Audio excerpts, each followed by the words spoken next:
Just 2 hours away from modern-day Bengaluru lies the town of Kuppam, at the broken foothills of the ancient Eastern Ghats. The colonial hunt for gold in nearby Kolar ravaged this land.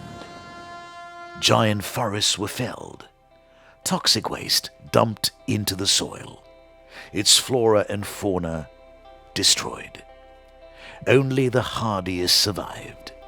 The rock lizard, the dung beetle, dwellers of a prehistoric terrain.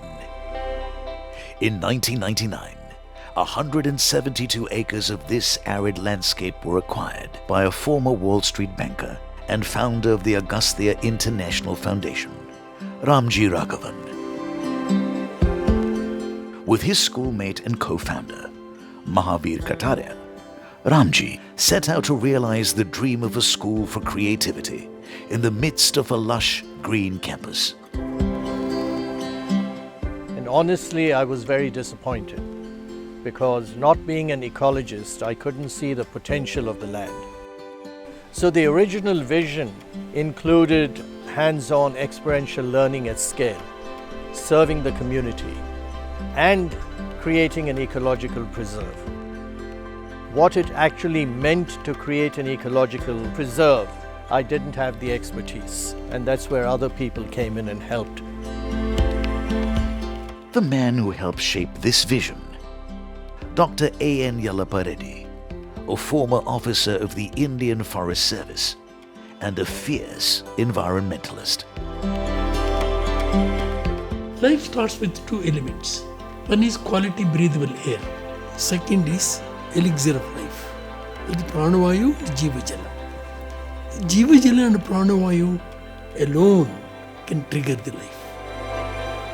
50-60 days wet condition is very, very critical to make every molecule of water to get into these valleys.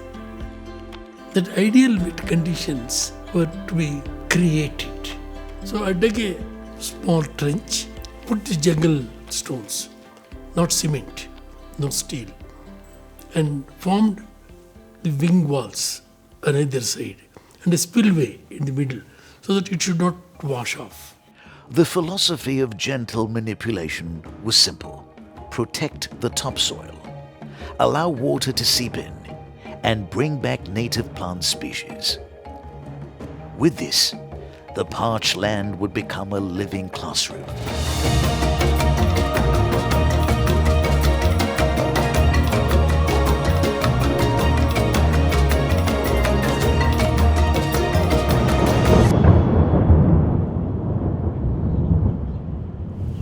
It would take time and patience for nature to unlock its lessons.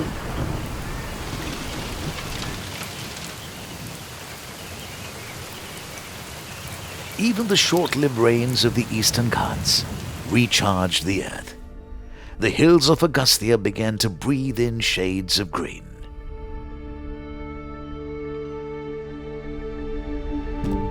The Mushtahali Reservoir, at the bottom of the valley, reclaimed its boundaries.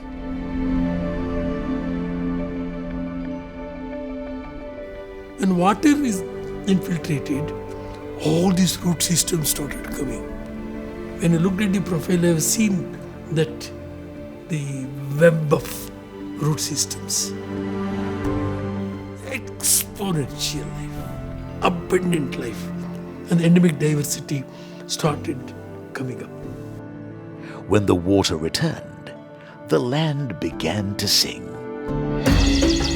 Over 600 species of indigenous plants grew into a sympatric forest with trees that naturally nurture one another.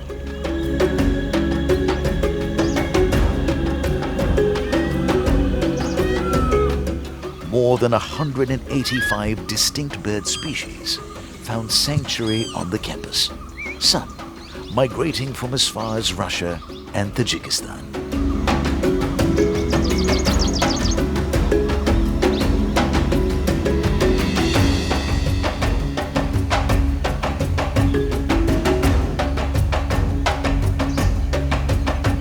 The land attracted multitudes of creatures, great and small.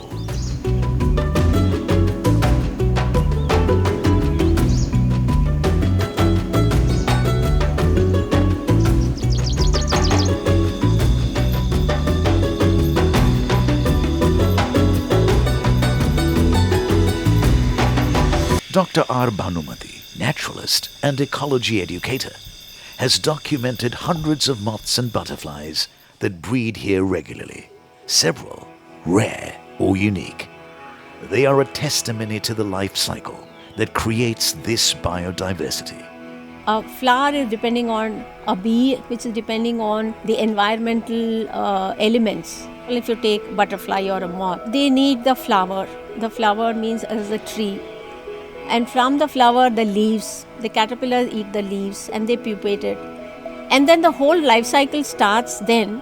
So unless you have that flower, unless you have that tree, the flower and the tree is very important because pollination.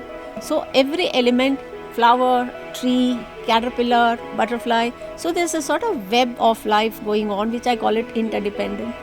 That is what creating the biodiversity.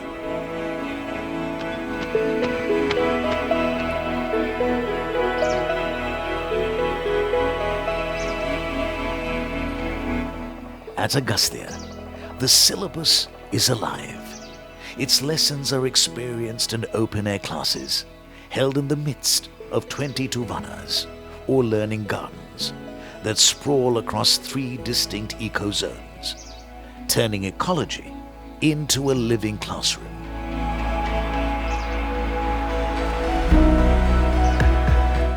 On an eco-walk, children might absorb the breath of a restful forest, discover medicinal plants that heal, or find rare and endangered species that have found a home here. We have this natural forest, if you like, which is very rich in biodiversity. So there are tremendous opportunities for learning. One is you learn about the ecology of the place, the value of different plants, shrubs, herbs, all that. How nature comes together, how an ecosystem is created. So you're doing photosynthesis in the class, you can see it happening in nature. So it completely eliminates barriers between nature and the classroom. The ah of wonder becomes the aha of discovery.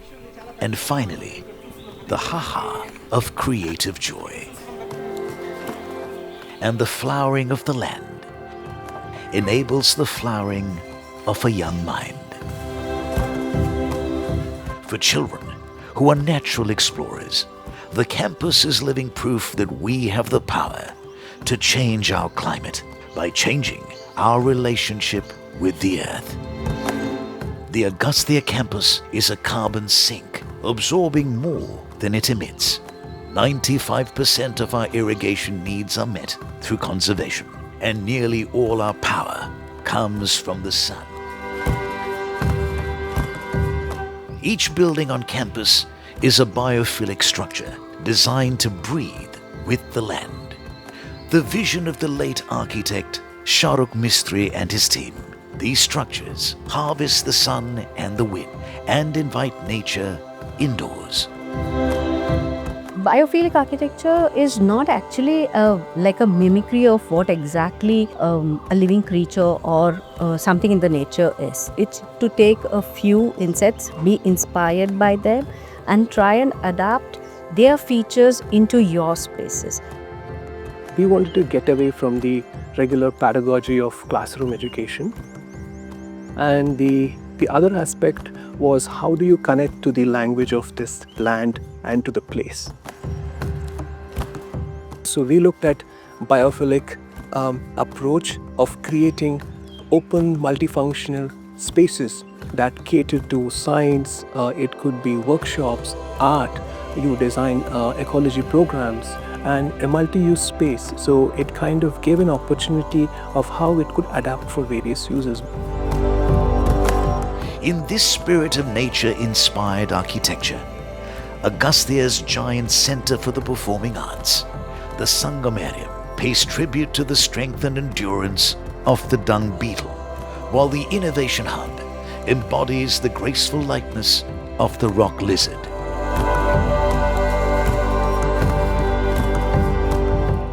Just as you want the soil to be fertile, you want the minds of people, the soil of the mind, to be fertile and flower. And the organic components of that mind would be things like curiosity, creativity, confidence, and so on, within a spirit of caring. Now, hopefully, we have planted such seeds that will stand them in good stead for the rest of their lives. By restoring these 172 acres, Agastya has proved that even the most desolate wasteland carries the gift of a forest within.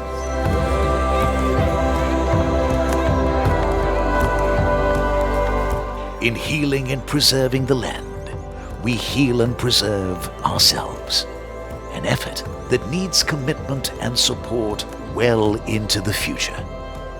So the lessons of this living classroom can take root in the minds of our children, future architects of a greener, more resilient planet.